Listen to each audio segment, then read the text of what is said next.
Morning बेटा, sit down.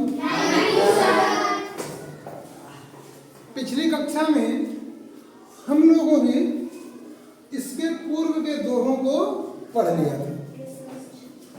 अब आज हम लोग जो शेष दोहे बचे थे, 6 दोहे बचे हुए थे कबीरदास जी के। अब हम लोग बेटा उनको कबीरदास न कह करके संत कबीर कहेंगे। क्या कहेंगे? संत कबीर। लिखना होगा तो अगर प्रश्न में कबीरदास है तो आप कबीरदास लिखिएगा, लेकिन कहीं किसी से बात करना हो, कुछ कहना हो, तो आप लोग कबीरदास न कह करके क्या कहेंगे? संत कबीर। दास नहीं कहेंगे, संत कबीर। दास माने बेटा गुलाम होता है। दास माने क्या होता है? गुलाम। तो इतने जैसे प्रतिभाशाली सोच वाले लोग किसी के गुलाम तो हो ही नहीं सकते। उड़ता बादल, बहता पंछी, बोले ऋतु मस्तानी, ये लोग कभी दास नहीं हो सकते। ये लोग कभी दास नहीं हो सकते। इसलिए इनके सम्मान में हम लोग दास नहीं कहेंगे। इनका नाम जब भी कभी लेना होगा तो हम लोग बड़े गर्व के साथ क्या कहेंगे? संत कबीर।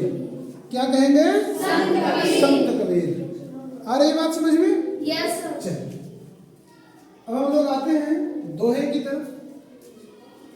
जब मैं था तब हरि नहीं, अब हरि है मैं नाम, सब अंधियारा मिटी गया, जब दीपक देखा माँ। माही मीन्स क्या होता है बेटा? अपने आप में। माही मीन्स क्या होता है? अपने आप में, अपने भीतर। जब दीपक देखा माही।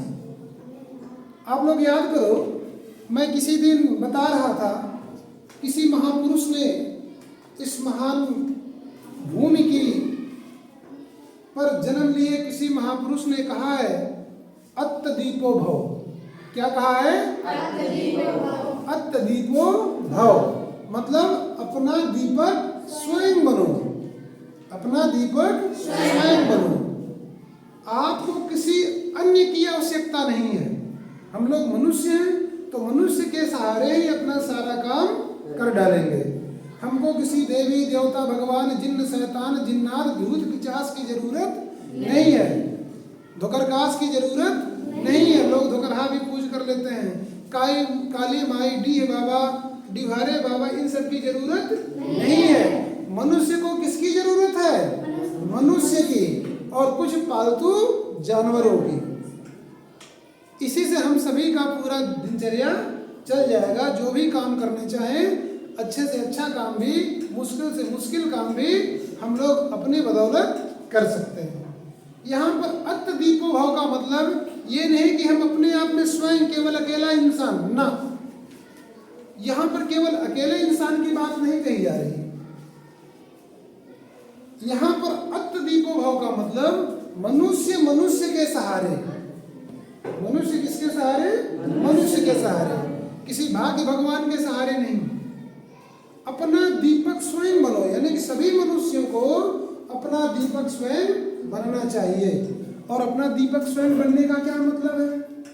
हमें अपने बुद्धि रूपी कसौटियों पर खरे उतरते हुए, तर्क और तथ्य पर खरे उतरते हुए सारा काम करना है।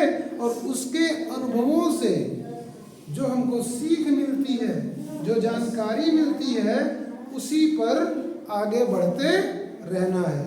अच्छा से अच्छा काम करते रहना है।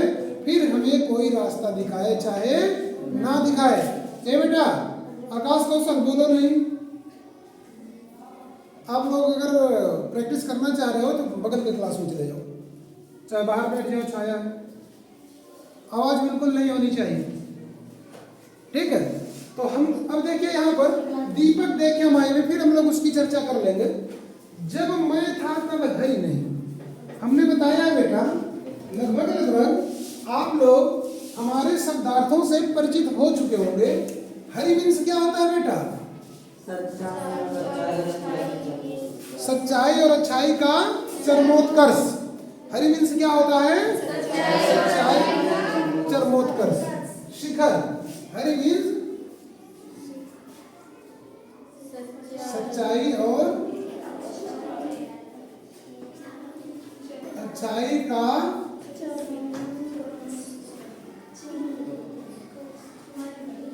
चरमोत्कर्ष। बात आ रही बेटा समझ में? मैं माने क्या होता है बेटा? घमंड। मैं माने क्या होता है? घमंड। यहां भी मैं माने क्या होगा? घमंड। सब अंधियारा मिट गया। यहां पर बेटा ये जो अंधियारा शब्द है इसका क्या मतलब है? इसका मतलब है अज्ञानता का अंधियारा। इसका क्या मतलब है? अज्ञानता का अंधियारा। अज्ञानता का, अज्ञानता या और किसका?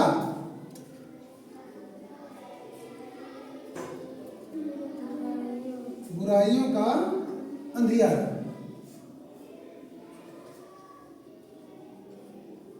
और यहां पर जो दीपक की बात की जा रही है वह कैसा दीपक है? ज्ञान का दीपक है। कैसा दीपक? ज्ञान का। ज्ञान का दीपक, जिससे ज्ञान रूपी प्रकाश निकले। जिससे क्या निकले? ज्ञान रूपी प्रकाश। सतगुरु जी कह रहे हैं जब मैं था तब हरि नहीं। जब हमारे चित्त में, जब हमारे मन में, जब हमारे आचरण में घमंड भरा हुआ था। क्या भरा हुआ था? घमंड भरा हुआ था। तब हम सच्चाई और अच्छाई के रास्ते से बहुत दूर हुआ करते थे। क्यों? क्योंकि यह इतना कठिन रास्ता है कि जब तक हम हमेशा सजग नहीं रहेंगे या हमारे साथ हमारा कोई साथी हमको हमेशा सजग नहीं करेगा तब तक हम बढ़ नहीं सकते उस पर। कहीं ना कहीं भटक जाएंगे, फिसल जाएंगे। और हमको गुरु कब मिलेगा? सच्चा साथी कब मिलेगा? जब हम लोग अपने आचरण से, अपने चरित्र से किसको दूर कर देंगे? घमंड को। जब अपने मद को, अपने गुरूर को चकनाचूर कर लेंगे तब हमको सच्चा साथी, सच्चा गुरु मिलेगा जो हमको जिंदगी की भटकाव से बचाते हुए सच्चाई और अच्छाई के रास्ते पर चलने के लिए बाध्य करेगा। हमेशा चेतावनी देता रहेगा कि नहीं, आप भटक रहे हो, आप गलत कर रहे हो, यह रास्ता आपको छोड़ करके वह रास्ता अपनाना चाहिए, तब जाकर के आप सच्चाई और अच्छाई के रास्ते पर पहुंचेंगे। तो जब तक हमारे अंदर घमंड था तब तक मैं सच्चाई और अच्छाई के रास्ते से बहुत दूर था। लेकिन अब हरि है मैं नहीं। जैसे ही मैंने अपने मद को चूर किया, अपने घमंड को चकनाचूर किया, अपने आचरण से घमंड निकाल दिया, ठीक है, इतराना निकाल दिया, हम बड़े विनम्र स्वभाव के हो गए, सबसे मानवता भाईचारा का व्यवहार करने लगे, तो हमको अच्छा साथी भी मिल गया, अच्छे गुरु भी मिल गए। और कहा भी गया है कि जिनके जीवन में गुरु होता है उनके पास गुरूर नहीं होता है। अर्थात गुरु को पाने के लिए हमको हमेशा गुरूर को दूर करना पड़ेगा। अब हरि है मैं नहीं। अब क्या है? मैं सच्चाई और अच्छाई के रास्ते पर चलना शुरू कर दिया। ऐसा तब हो पाया है जब मेरे अंदर घमंड नहीं रहा। अर्थात जब तक हमारे अंदर घमंड है तब तक हम सच्चाई और अच्छाई के रास्ते पर चल नहीं सकते। और जैसे ही हम अपने अंदर से घमंड को दूर कर लेंगे तो सच्चाई और अच्छाई का रास्ता हमको अपने आप दिखने लगेगा। ठीक है, सब अंधियारा मिट गया जब दीपक देखा माही। और जैसे ही हम अपने चित्त से, अपने मन मस्तिष्क से, अपने आचरण से घमंड को दूर किया, मद में जो चूर रहते थे उस आदत को खत्म किए, तो क्या हुआ?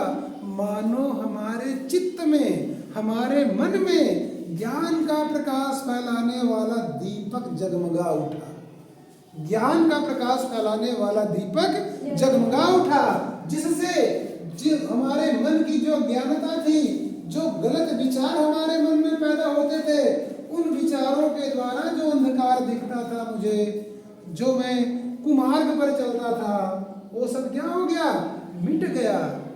हट गया और अब हम जो है किधर चल रहे हैं? केवल सच्चाई और अच्छाई के रास्ते पर चल रहे हैं। इसीलिए बुद्ध ने कहा अत्तदीपो भव, अपना दीपक स्वयं बनो। आप कोई भी काम करो इसलिए ना करो कि उसे किसी धर्म ग्रंथ में लिखी गई है, इसलिए भी ना करो कि उसे किसी भगवान ने कहा, इसलिए भी ना करो कि उसे किसी महापुरुष ने या स्वयं मैंने कही, बल्कि किसी काम को तब तक ना करो, किसी बात को तब तक न मानो जब तक वह तुम्हारी बुद्धि रूपी कसौटी पर खरी ना उतरे। और बुद्धि रूपी खरी कसौटी पर खरी उतरने के साथ साथ लोक कल्याण के लिए उत्तरदायी ना हो। जैसे कोई आतंकवादी बम बनाता है तो अपनी पूरी बुद्धि का इस्तेमाल करता है, बुद्धि रूपी कसौटियों पर उसका परीक्षण करता है, वह खरा उतर जाता है कि हाँ हम इसमें से ये बटन छटकाएंगे ये फूट जाएगा। लेकिन वह बम जब फूटेगा उससे किसी का लाभ होगा कि नुकसान होगा? नुकसान होगा। तो भले ही कोई बात आपकी बुद्धि रूपी कसौटी पर खरी उतरे, केवल आपका लाभ करे अन्य का लाभ ना करे, तो ऐसी भी बात को मानना नहीं चाहिए। ऐसा किसने कहा? बुद्ध ने कहा। यानी कि सिर्फ और सिर्फ उसी बात को मानना है जो बुद्धि रूपी कसौटी पर खरी उतरने के साथ साथ अपने और समाज के लिए लाभकारी हो, बस उसी बात को मानना है, अन्यथा मानना नहीं है। और जब आप उस बात को मानेंगे तब देखेंगे कि आपके चित्त के अंदर अपने आप ज्ञान का दीपक प्रज्वलित हो उठेगा और आपको अपने आप सामने रास्ता नजर आने लगेगा और सोच विचार करने की आवश्यकता नहीं पड़ेगी यह बुरा है या कि अच्छा व्यर्थ दिन इस पर गंवाना। आपको हमेशा अच्छाई के रास्ते नजर आने लगेंगे और बुराई के भी रास्ते नजर आने लगेंगे। आप प्रज्ञावान होंगे, ठीक है, तो आप तुरंत चुनाव कर लेंगे, नहीं हमको बुराई के रास्ते को छोड़ करके अच्छाई के रास्ते पर आगे बढ़ना है। ये होता है अत्तदीपो भव का मतलब, अपना दीपक स्वयं बनो। सब अंधियारा मिट गया जब दीपक देखा माई, और जब मैंने घमंड को चकनाचूर किया, प्रेम, करुणा, दया, मानवता, भाईचारा ये सारी चीजें अपने अंदर ला लिया, तो मानो हमारे हृदय में, हमारे मन मस्तिष्क में ज्ञान का दीपक जगमगा उठा और जिससे अज्ञानता का जो भी अंधियारा था वो सबका सब क्या हो गया? खत्म हो गया, दूर हो गया और हम घमंड को चूर करके सच्चाई और अच्छाई के रास्ते पर आगे बढ़ने लगे। बात आई समझ में बेटा? अब आते हैं हम लोग अगले दोहे की तरफ। यह ऐसा संसार है जैसा सेंबल फूल, यह ऐसा संसार है जैसा सेंबल फूल, 10 दिन के व्यवहार को झूठे रंग न भूल। सेमल का फूल आप लोग देखे बेटा?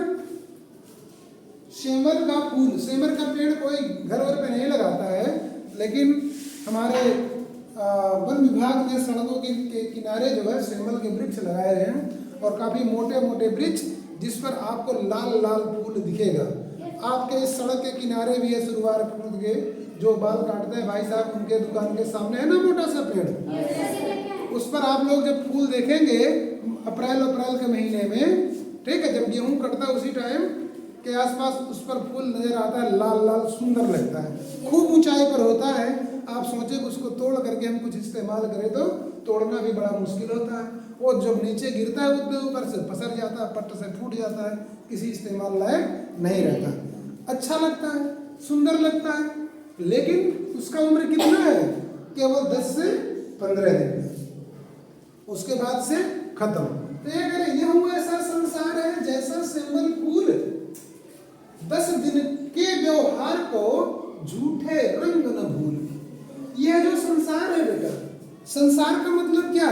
मैंने हमेशा आप लोगों को बताया, जब भी कभी संसार की बात की जाए इसका मतलब संसार में रहने वाले मनुष्यों की बात की जा रही है।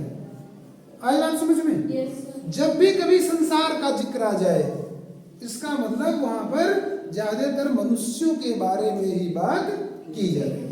हालांकि संसार का मतलब तो संसार में पाई जाने वाली समस्त चीजें। यह ऐसा संसार है जैसा सेंबल फूल, यह जो संसार, यह माने यह माने यह, ऐसा माने ऐसा, संसार माने संसार है। जैसा सिंबल फूल, सिंबल फूल जो कि 10-15 दिन तक उसके फूल बहुत अच्छे लगते हैं, खिलते हैं और मुरझा जाते हैं, खत्म हो जाते हैं, फिर कभी दोबारा पूरे साल दिखते नहीं। अर्थात एक बार चला गया दोबारा आने वाला नहीं है। यह संसार अनित्य है। यह संसार कैसा है बेटा? अनित्य है, नश्वर है। आज है कल नहीं रहेगा, आज है कल नहीं रहेगा। सिंबल के फूल की तरह। तो 10 दिन के व्यवहार को अगर आपके पास सारी सुख सुविधाएं आ जाएं, मान लीजिए आपके पास अचानक कहीं से कुछ चीजें आ गई और आप उसी पे घमंड करना शुरू कर दो, इतराना शुरू कर दो, जो है वो मैं ही हूँ, तो आपको सिंबल के फूल को याद करना चाहिए। वो भी बड़ा सुंदर लगता है, लेकिन वह केवल 10 दिन में अपना सब कुछ क्या कर लेता है? खत्म कर लेता है। तो हमको इतराना नहीं है, घमंड नहीं करना है, उस रंग को भूलना नहीं है। सिंबल के फूल से हमको सीख लेते रहना है। इसकी उम्र बस 4 दिन की ही है, थोड़े से पलों की है इतनी बड़ी जिंदगी में। और अगर हमारे पास थोड़ा सा सुख सुविधा आ गया, हम इतराना शुरू कर दिए, घमंड करना शुरू कर दिए, तो फिर हम फिर से अज्ञानता के राह पर चल गए। हमको इतराना नहीं चाहिए, हमको जीवन ऐसा जीना चाहिए कि जीवन पर्यंत जब तक हम लोग होश हवास में हैं तब तक एक समान जीवन बिताएं। इसीलिए बुद्ध ने मध्यम मार्ग की शिक्षा दिया। उनके अनुयायी लोग हमेशा यह बात कहते हैं, सुख आए नाचे नहीं, दुख आए नहीं रोए। सुख आए नाचे नहीं, दुख आए नहीं रोए, दोनों में समता रहे तो ही मंगल होए। अर्थात सुख आने पर जैसे ही आपके पास रंग आया, निखार आया, सुंदरता आई, आपके पास कोई धन संपदा आई, सुख आया और आप क्या किए? खुशी के मारे लगे नाचने, लगे इतराने, दिखाना शुरू कर दिए मेरे जैसा तो कोई है ही नहीं। तो सुख आने पर इस तरह से आपको नाचना उछलना कूदना नहीं है। और दुख आए रोए नहीं, सुख आए नाचे नहीं, दुख आए नहीं रोए, और दुख आने पर भी आपको रोना नहीं है। क्यों? सुख के बारे में भी और दुख के बारे में भी आपको यह ख्याल रखना है, यह वैसा संसार है जैसे सिंबल फूल। अरे चाहे सुख हो या दुख हो, आज आया कल चला जाएगा, आज आया कल चला जाएगा। तो सुख में क्या इतराना और दुख में क्या घबराना। हमको तो हमेशा एक समान जीवन यापन करना है ताकि पूरा जीवन मंगलमय हो, सुखकारी रहे, ना दुख की चिंता ना सुख का घमंड। बात आई समझ में? दोनों में समता रहे तो ही मंगल होए। मंगल माने कल्याण। और जब आप सुख दुख की पहचान करके, अच्छे बुरे की पहचान करके और इस बात को ध्यान में रख करके यह संसार अनित्य है, आज जो कुछ भी है कल को नहीं रहेगा, आज जो कुछ भी है कल को नहीं रहेगा। 10 दिन के व्यवहार का मतलब ही यही है कि आज जो कुछ भी है कल नहीं रहेगा। झूठे रंग न भूल, इस झूठे रंग को हमको भूलना नहीं चाहिए। हमेशा सुख और दुख में सामंजस्य बिठाना चाहिए, बीच का रास्ता अपनाना चाहिए। सुख आने पर हमको नाचना भी नहीं है, इतराना भी नहीं है, दुख आने पर घबराना भी नहीं है। क्यों? क्योंकि यह संसार अनित्य है, सब कुछ सिंबल फूल की तरह है। आज जो है कल को नहीं रहेगा। इस बात का ज्ञान करके हमको अपने जीवन के पथ पर आगे बढ़ते रहना। यह तन कांचा कुंभ है, लिया फिरे था साथ, ढबका लागा फूट गया, कछु न आया हाथ। यह तन, तन माने बेटा शरीर, तन माने शरीर, शरीर। कांचा माने कच्चा, कांचा माने कच्चा, कुंभ माने घड़ा, कुंभ माने घड़ा। लिया फिरे था साथ, साथ माने साथ साथ, साथ माने साथ साथ, साथ साथ। फिरे माने घूमना टहलना, फिरे माने घूमना टहलना। लिया मतलब ले करके, लिया माने ले करके, था साथ। ढबका, ढबका माने धक्का, ढबका माने लागा माने लग गया, ढबका लागा फूट गया, फूट माने मतलब फूट जाना, चूर चूर जाना, चकना चूर। कछु न आया हाथ, कछु न आया हाथ, हाथ मतलब हाथ, मतलब हमको हाथ में कुछ नहीं मिला। इसको समझते हैं। यह तन कांचा कुंभ है, यह जो हमारा शरीर है बेटा, ये जो हमारा शरीर है ये कैसा है? कच्चे घड़े के समान। कैसा है? कच्चे घड़े के समान। जिस प्रकार से अगर आप कच्चा मिट्टी का घड़ा ले करके अपने साथ घूमेंगे और उसमें कहीं से भी थोड़ा सा भी धक्का लग जाएगा, फिर क्या होगा? फूट जाएगा, और इस तरह से फूटेगा कि उसमें आप कुछ भी उसका इस्तेमाल नहीं कर सकते। कछु न आया हाथ, आपके हाथ में कुछ भी आने वाला नहीं रहेगा। इसी प्रकार ये हमारा शरीर है बेटा, ये उस कच्चे घड़े के समान है जिसको ले करके हम हमेशा अपने साथ घूमते रहते हैं। हम अपने ही शरीर को तो लेकर के घूमेंगे हमेशा। हमारा शरीर क्या है? क्या हमारा हाथ है, हमारा पेट है, हमारा सिर है, हमारा पैर है? क्या है ये शरीर? ये सभी अंगों का एक समूह है। इन सबको जब हम लोग सम्मिश्रित करेंगे, सबको मिलाएंगे, तब जाकर के पूरा शरीर होगा। ये नहीं जिनका शरीर काटना, नाक काट के अलग कर दिया, हाथ काट के अलग कर दिया, पैर काट के अलग कर दिया, ये शरीर है नहीं, ये शरीर है नहीं, ये सब शरीर के अंग है बेटा। यह तन कांचा कुंभ है, ये जो हमारा शरीर है उस कच्चे घड़े के समान है। लिए फिरे था साथ, जिसको हम हमेशा अपने साथ लेकर के घूमते फिरते रहते हैं। ढपका लागा फूट गया, कछु न आया हाथ। क्या हमको अगर धक्का लग जाएगा तो हमारा शरीर चूर चूर हो जाएगा, चकनाचूर हो जाएगा, हम मर जाएंगे धक्का लगने से? नहीं। यहाँ पर क्या मतलब है? ये जो हमारे जीवन शैली है जिससे हम अच्छाइयाँ ग्रहण करते हैं या बुराइयाँ ग्रहण करते हैं, हर आदमी अपने अपने चॉइस, चुनाव के अनुसार ग्रहण करेगा। उसको बुराइयाँ अच्छा लगेंगी तो बुराई ग्रहण करेगा, अच्छाइयाँ अच्छा लगेंगी तो अच्छाई ग्रहण करेगा। लेकिन नहीं, हम लोग इंसान हैं तो इंसानियत यही कहती है हमको बुराइयों को परित्याग करना चाहिए और अच्छाइयों का चुनाव करना चाहिए, उसको ग्रहण करना चाहिए। तो ये तन कांचा कुंभ है। हमारा जो शरीर है ये कच्चे घड़े के समान है। हमारा जो चरित्र है, हमारा जो मन है, जो सोच विचार है, वह उसी कच्चे घड़े के समान है। अगर आप उसको संभालेंगे नहीं तो उसमें बुराइयां अपने आप क्या होंगी? घर कर जाएंगी। और जब बुराइयां आपके सोच विचार, आपके मन मस्तिष्क में घर कर जाएंगी तो फिर क्या होगा?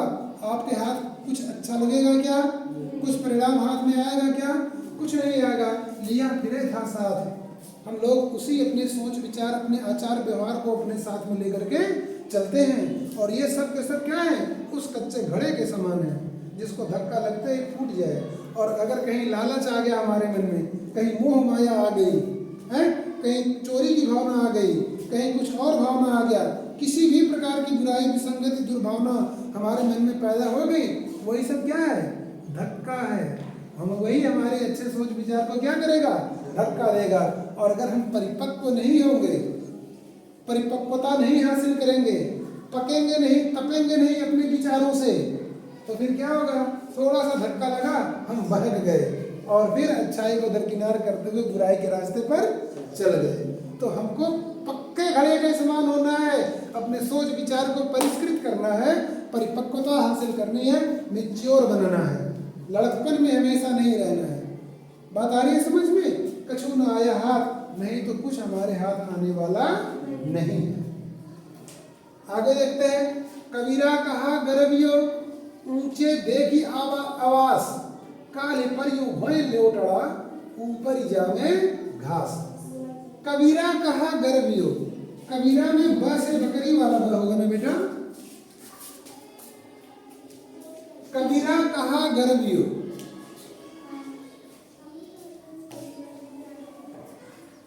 गर्वियों माने बेटा गर्व करना, घमंड करना। गर्वियों माने क्या होता है? घमंड करना।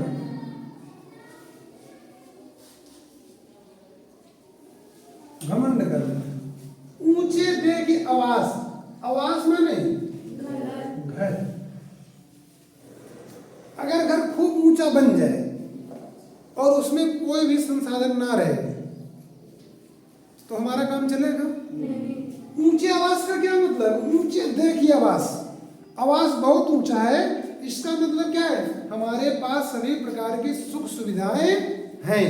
तो यहाँ पर ऊंचे आवास का मतलब घर और सभी सुख सुविधाएं, सुख सुविधाएं।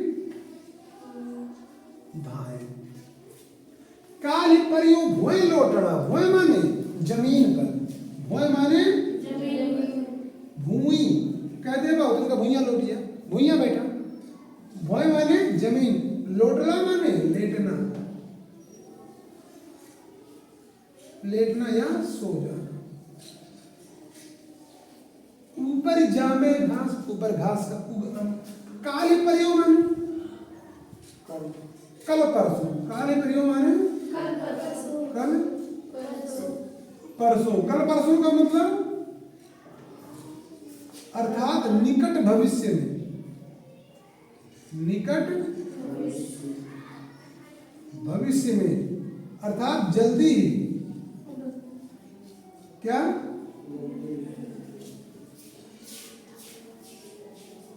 जल्दी ही वही लोटड़ा ऊपर जामे घास। कबीर दास जी कहते हैं, कबीरा कहा गरीबियों कि घमंड नहीं करना चाहिए।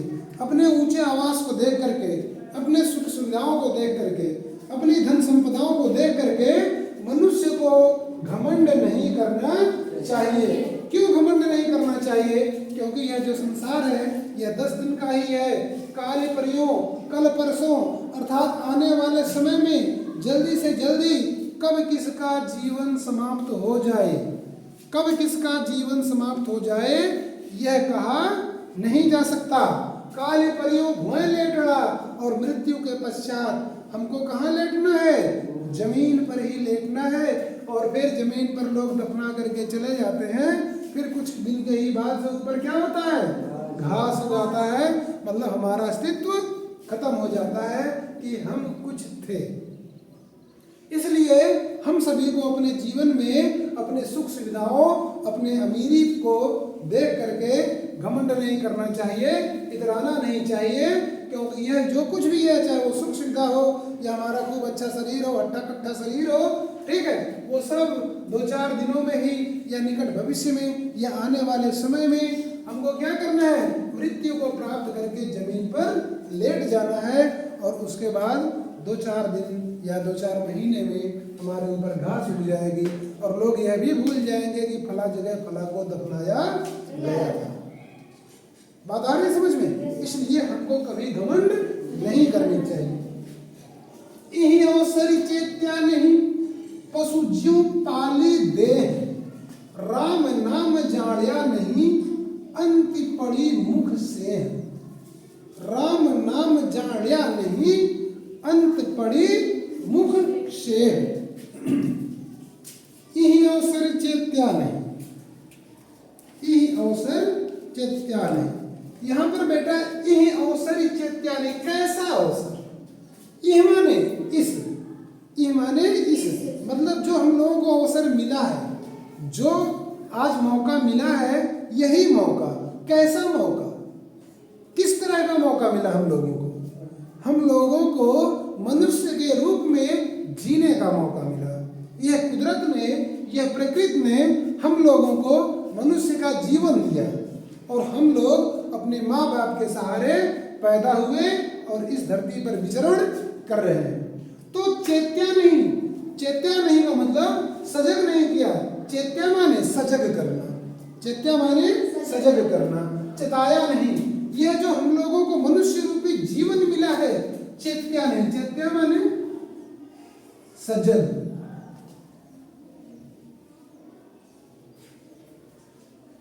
सजग करना। पशु माने जानवर, पशु माने जानवर। जू माने की तरह, जू माने की तरह। जू नहीं ढीलो समझ लो ना, जीव मतलब पशु के जैसा, पशु की तरह। बात आ रहा है समझ में? पाली देह, जानवर का क्या काम है? अपना केवल पेट पालता है। जब तक वह बच्चा है तब तक तो उसको अपने मम्मी पापा के साथ थोड़ा बहुत वो लगाव रहता है और मम्मी का पापा को भी बच्चों के साथ लगाव रहता है। लेकिन जब बच्चा बड़ा हो गया तब ना बच्चे को माँ बाप से मतलब, ना माँ बाप को बच्चे से मतलब, है कि नहीं? और जानवरों में बाप का तो पता ही नहीं होता है, माँ ही होती है जो बच्चों की देखरेख करती है, वो भी तब तक जब तक वो बड़े नहीं हो जाते। वही बच्चा जब बड़ा हो जाता है तो अपनी माँ को भी भूल जाता है और माँ भी अपने बच्चे को भूल जाती है। ये पशु की पहचान है बेटा। माँ बाप, भाई बहन, रिश्ते नाते, रिश्तेदारी, आचार विचार का कोई मतलब नहीं रहता। कह रहे यही अवसर चेत क्या नहीं, यही अवसर का मतलब यह जो मनुष्य रूपी जीवन जीने का अवसर मिला, मनुष्य रूपी जीवन जीने का मौका, मनुष्य रूपी जीवन जीने का मौका, यह जो हमको इस कुदरत की दया से, इस प्रकृति के उपहार से, माँ बाप के आशीर्वाद से जो हम लोगों को मनुष्य रूप का जीवन जीने का मौका मिला, अगर इस जीवन में हमने अपने आप को सजग नहीं किया, केवल पशु की तरह देह पालते रहे, केवल पशु की तरह, जानवर की तरह केवल अपना पेट भरते रहे, मनुष्यता की कदर नहीं किया, इंसानियत की कदर नहीं किया, तो फिर क्या होगा? राम नाम जाने में आज के समय में बेटा, यह जो 21वीं सदी का भारत है, इसमें कितने ऐसे लोग होंगे जो राम को नहीं जानते होंगे? बताओ जरा ईमानदारी से। सब कोई जानता है, चाहे वो चोर हो या शाह, चोर हो या शाह, राजा हो या रंग, हिंदू हो या मुस्लिम, किसी भी जाति, धर्म, वर्ण, रंग, नस्ल, किसी भी तरह का आदमी हो, हमें लग रहा है कि इस भारत में रहने वाला प्रत्येक व्यक्ति राम को जरूर जानता है। तो राम नाम जाना नहीं, अंत पड़ी मुख से, तो राम का नाम तो सब जान रहे हैं, लेकिन राम का नाम जानने के बाद भी क्यों मुख पर धूल पड़ रही है? से हमारे होता है बेटा धूल, से हमारे क्या होता है?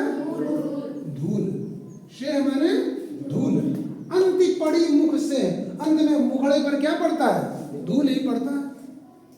तो राम नाम जाना नहीं, क्या राम नाम में कोई जादू है क्या कि सबने राम के नाम को तो जाना लेकिन फिर भी कुछ हाथ नहीं लगा? केवल निराशा हाथ लगी, बेमनस्ता हाथ लगी, कटुता हाथ लगी, उदंडता हाथ लगी, रिश्तों की अपवित्रता हाथ लग रही है, जगह जगह चोरियां हो रही हैं, डकैती हो रही है, लोग माँ बहन की इज्जतें नीलाम कर रहे हैं। तो राम के नाम को तो सब जान रहे हैं, फिर भी क्यों इस तरह की सारी चीजें हो रही हैं? इसका मतलब रॉन्ग नंबर लग गया। इसका मतलब क्या है? रॉन्ग नंबर लग गया। जिस राम को जानना चाहिए था उस राम को लोग नहीं जान रहे हैं, लोग गलत राम को जान रहे हैं। अगर असली राम को जानते, असली राम को जानते, जिसको जानने की बात हमारे संत कबीर कर रहे हैं, तो शायद आज जो कटुता, उदंडता, बेमनस्ता, लूटपाट, छीना झपटी, माँ बहन की इज्जतों को नीलाम करना, सच्चाई को परेशान करना, बुराइयों की जय जयकार करना, इस तरह की जो भी चीजें हो रही वो होती नहीं। तो कबीर साहब बड़े जानकार जो जान रहे थे, मैं तो जान लिया, लेकिन ये दुनिया इतनी अंधी है कि इतनी जल्दी जानने वाली नहीं है। ये सब क्या होंगे? भटक जाएंगे। इनके मन के अंदर, इनके मन के अंदर ज्ञान का दीपक नहीं जल रहा होगा या नहीं जला पाएंगे, भटक जाएंगे। इसलिए उन्होंने इतना सारी चीजों को लिख करके दे दिया।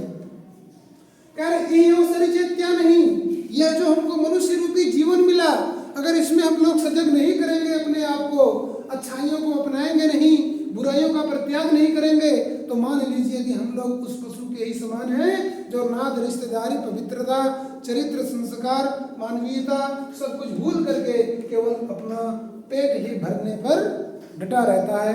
अपना पेट भरेगा, अपने परिवार का पेट भरेगा। तो हम लोग उस जानवर के ही समान है, इससे ज्यादा कुछ नहीं है। अगर हम लोगों ने अपने आप को चेताया नहीं, अच्छाई बुराई का फर्क नहीं करा पाया, तो राम नाम जाना नहीं। राम नाम, यहाँ पर किस राम के नाम की बात की जा रही है बेटा? किस राम के नाम की बात की जा रही है? जो राम आज पूरा भारत जान रहा है। अगर उस राम के नाम में, उस राम के चरित्र में कोई पवित्रता होती तो आज उसको आधार इतने लोग मान करके कहते भैया हमारी तो राम से श्रद्धा है, हमारी तो फलाने से श्रद्धा है। तो वो लोग उस श्रद्धा में ही आकर के, इनके अगर अच्छे चरित्र होते तो उस चरित्र के प्रभाव से अपना चरित्र भी अच्छा करते। लेकिन मैं तो यही मान रहा हूँ, अगर इस राम का चरित्र अच्छा होता तो लोगों के चरित्र अच्छे हो गए होते, क्योंकि लोगों के चरित्र अच्छे नहीं हुए, इसलिए इस राम का चरित्र भी अच्छा नहीं है जिसको लोग जान रहे हैं। परंतु हमारे संत कबीर जिस राम की बात कर रहे हैं वो कौन से राम थे? वो जातक कथाओं के राम थे, जिनके मन में किसी प्रकार का छल, कपट, द्वेष, दंभ ये सारी चीजें नहीं थी, जो मानवीयता को प्राथमिकता देते थे, जो शील सदाचार का जीवन व्यतीत करते थे। और आज भी बता दीजिए कितने लोग जातक कथाओं के राम को जानते हैं? इस भारत में कितने लोग जातक कथाओं के राम को जानते हैं? अगर 1000 लोगों को आप देखेंगे तो एक आदमी निकलेगा बमुश्किलन जो उस राम को जानता होगा जिसकी बात रैदास करते हैं, जिसकी बात संत कबीर करते हैं, जिसकी बात गुरु नानक देव करते हैं और जिसकी बात मैं कर रहा हूँ। तो राम नाम जानिया नहीं बेटा, राम के नाम को जानिए, उस जातक कथाओं के राम को जानिए, उनके चरित्र को पढ़िए, उनके चरित्र को अपनाइए, तब जाकर के इंसानियत फिर से उठ खड़े हो पाएगी। नहीं तो अंत में सबको मर जाना है, जमीन पर लौट जाना है और हमारे मुखड़े पर, हमारे मुख पर क्या पड़ेगा? धूल ही पड़ेगा। बात आ रही समझ में? मतलब ये हुआ कि यह जो हमको मनुष्य रूपी जीवन मिला है, इसमें हमें पथ प्रदर्शक के रूप में उस जातक कथाओं के राम को, जिनका जीवन शील सदाचार से युक्त था, उत्कृष्ट चरित्र था, ठीक है, उनके चरित्र को अपना करके पशु की तरह केवल देह नहीं पालनी है, हमको इंसान बनना है, इंसानियत के रास्ते पर चलना है। अन्यथा चाहे हम जो भी कर्म करेंगे, मरना तो सबको ही है, सबके चेहरे पर धूल मिट्टी उगेगी, पड़ेगी। बात आई समझ में? कबीरा कहा गरबियो देही देखी सुरंग, कबीरा कहा गरबियो ऊंचे देखी आवास। कुछ लोग तो अपने सुख सुविधाओं के मद में चूर रहते हैं, धन दौलत के मद में चूर रहते हैं, लेकिन कुछ ऐसे भी हैं अपने शरीर के रंग में चूर रहते हैं। हम तो बड़े सुंदर हैं, हमारी सुंदरता के आगे तो कुछ है ही नहीं। तो कबीर दास जी कह रहे हैं, कबीरा कहा गरबियो देखी देखी सुरंग। अगर आपका ये सुंदर शरीर है, बहुत अच्छा है, तो इसको देख करके आपको अपने आप पर घमंड नहीं करना चाहिए। क्यों? तो किसी ने कहा, हुस्न सीरत चंद रोजा, इश्क सीरत मुस्तकिल, इससे खुश होती है आंखें और उससे खुश होता है दिल। जिसने केवल सुंदरता से मोहब्बत किया, हुस्न माने सुंदरता, सुरंग देह शरीर, जिसके सुंदर शरीर हो, जिसने सुंदरता से मोहब्बत किया, उसका क्या होगा? सुंदरता खत्म होते ही मोहब्बत खत्म हो जाएगी। कबीरा कहा गरबियो देही देख सुरंग, बिन छड़िया मिलियो नहीं जो काजली भुजंग। बिछड़िया अर्थात मृत्यु के पश्चात, बिछड़िया मतलब मृत्यु के पश्चात, जीवन में फिर कभी मुलाकात होने वाली नहीं है। ज्यों काजली भुवंग, जिस प्रकार सांप के शरीर से केचुली निकल जाता है, सांप मरता तो नहीं है ना, कि केचुला निकलते ही सांप मर जाता है? नहीं, केचुली निकलती है और सांप जीवित रहता है। तो यहाँ पर बिछड़िया का मतलब मृत्यु से कम तात्पर्य है, मृत्यु के जैसा तात्पर्य है।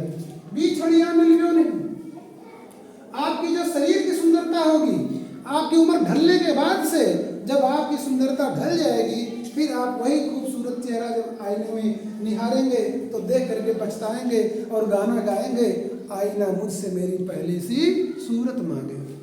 आपको बड़ा अफसोस होगा कि वो काश में पहले जैसा होता या होती, लेकिन दोबारा वह सुंदरता मिलने वाली नहीं है। लेकिन जिस व्यक्ति ने अपने शरीर की सुंदरता को न देख करके अपने चरित्र की सुंदरता को बनाया, अपने चरित्र की सुंदरता को बढ़ाया, फिर क्या होगा?